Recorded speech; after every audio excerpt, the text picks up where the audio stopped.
Okay guys, welcome to Anime Tears, and today we're going to be asking one question, and that's who's the best girlfriend in Girlfriend, Saki or Nagisa? It's Saki, thanks for watching. Well, you actually want me to give a reasonable argument? Fine. Okay, so the first girl is Saki. Saki. She's Naoya's first girlfriend and his childhood love. For years she kept turning him down, but now in high school she finally agrees to date him. And she's such a good girlfriend that she actually let her dumbass boyfriend two-time her. Loyal, charming and occasionally adorable tsundere. Now Nagisa, well, she basically drives herself right into the relationship. But really, she's actually super sweet, cute and shy. She confessed to Naoya literally on her first day of school. Why does she like him? Because he's serious and dedicated. To Saki. So what does she do? She joins a relationship. Logic. Nagisa basically becomes a caretaker, cooking, caring and looking after both of them. Sweet, supportive and trying to keep the chaos from completely exploding. And just to be clear, Naoya is the boyfriend, also known as the asshole. And why is Naoya an asshole, I hear nobody ask? Well, just look how he treats Saki. Saki. Doesn't matter if you're team Saki or team Nagisa. We can all agree this guy is just a terrible boyfriend. He chased Saki for years. When she finally says yes, just a few months in, he's already asking another girl to date her. Mere hours after he got offended because Saki joked about him cheating. And don't get me wrong, you could argue Saki wasn't right to reject him for all those years, but that's irrelevant. She confessed, she said that he's the only one, and then the second this cutie pie pops up, it's suddenly, I love you both equally. Bro, what? And of course Saki's insecurities hit. How can you say the love of your life is equal to a girl that you started dating yesterday? And then to top it all off, it lets them both move in. Both. He never asked Saki to move in, only asked when it were both of them. Naoya is an asshole. What was this video supposed to be about again? Alright, yeah, the head-to-head.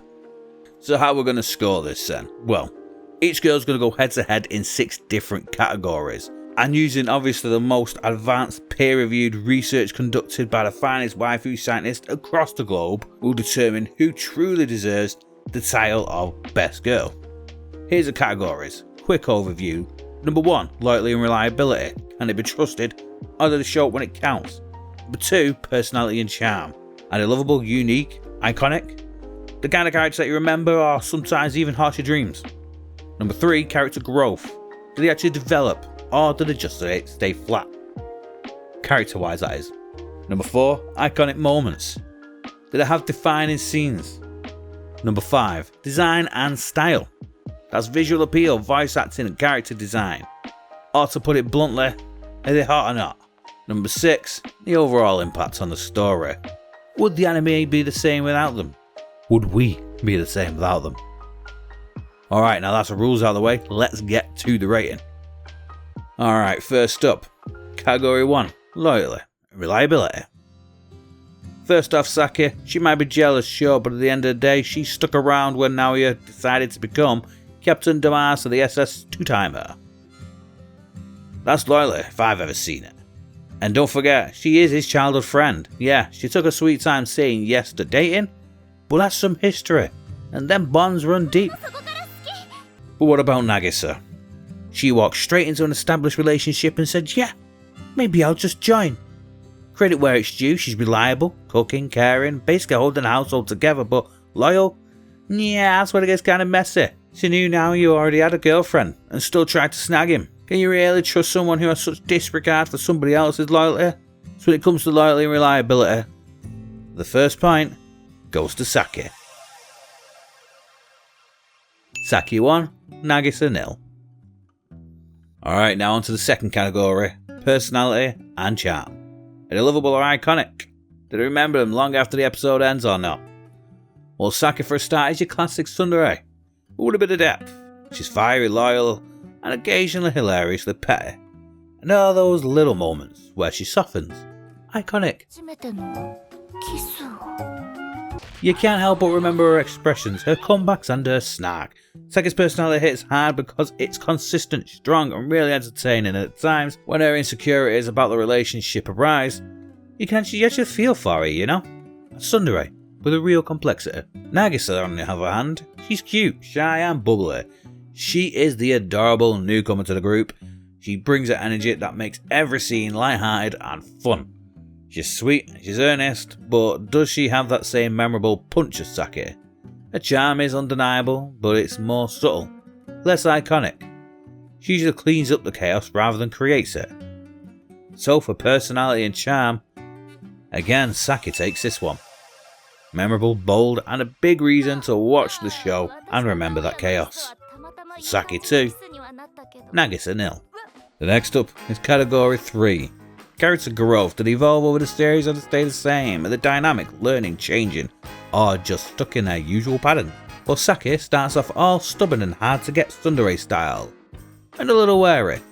As the series progresses, she learns to trust Nagisa, accept the weird double relationship setup, and even starts expressing her feelings more openly. She begins to realise she's not contributing as much to the relationship as Naoya and Nagisa. Granted, even by the end of season 2 she still hasn't changed dramatically in that department, but her growth is subtle, emotional, and shows real maturity under all that sass. Nagisa, however, starts off super shy, naive, and completely new to the relationship drama. Over time, she does become a little bit more confident and a little bit more assertive and understanding of Saki's place with Naoya. She matures in her own way, balancing her sweetness with a surprising and a strength. Catch is though, she starts off so high already. She's this great cook, she's super cute, she's really caring, and she's devoted to Naoya. There isn't really much room for her to grow, mostly just in confidence, but still, not a huge improvement. So character growth can be a bit tricky. Both girls evolve, if only slightly, but I'm going to have to give this one to Saki. She starts off as this tsundere and grows into someone who can manage both love and friendship under ridiculous circumstances. That's some serious development. Saki 3, Nagisa 0. Alright, next up is Iconic Moments, category 4.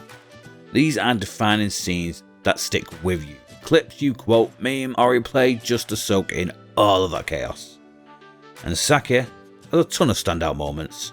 The tsundere freakouts, her epic jealous rants, and the times that she sits and dotes on Nagisa for being ridiculously cute.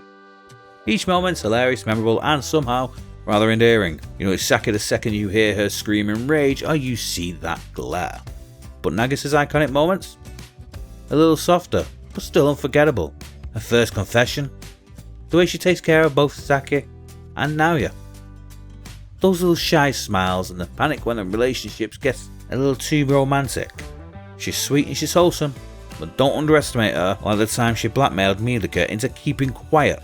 That switch, pure evil, and I love it.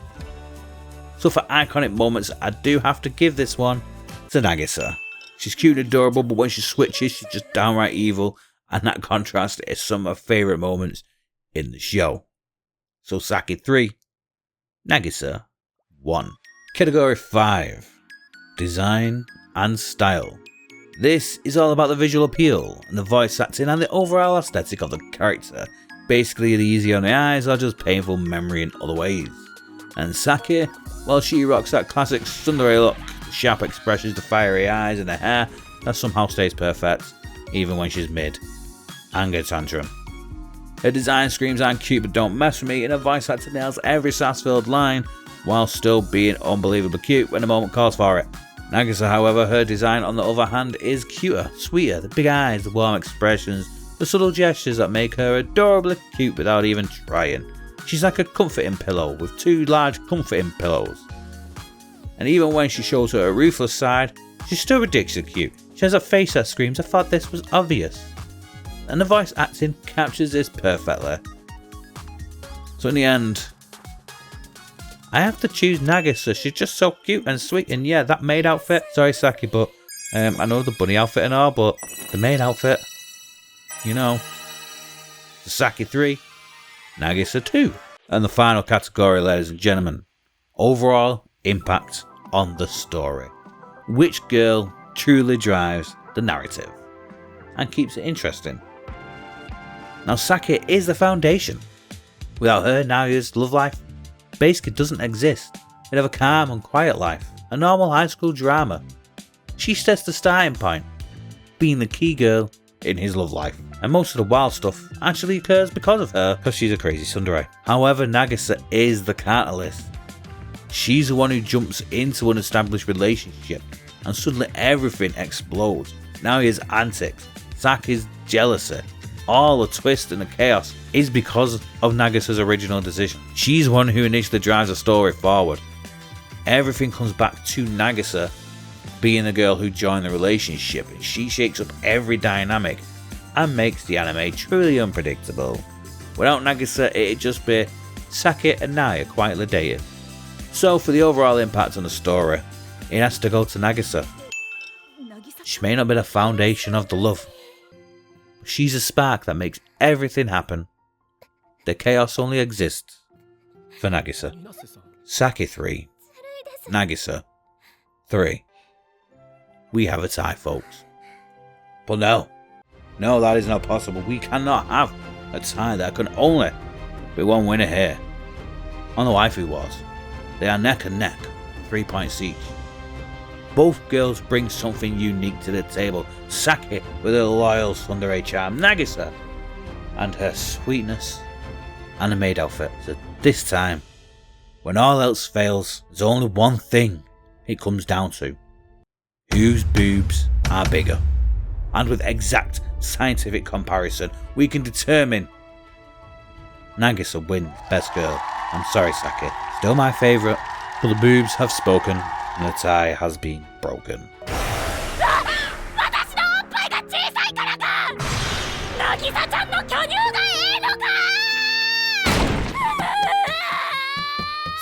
So that's it, ladies and gentlemen. Nagisa wins via boob size. Alright, don't get at me for this. It was all science, purely science.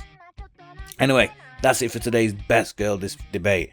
If you want to help choose who you want in the next Waifu Wars or Husbando Wars, I can do both, I can do both. And let me know down in the comments, what did you think? And did you cry any animes this week? Let me know. Be sure to hit that subscribe button for more Waifu Wars.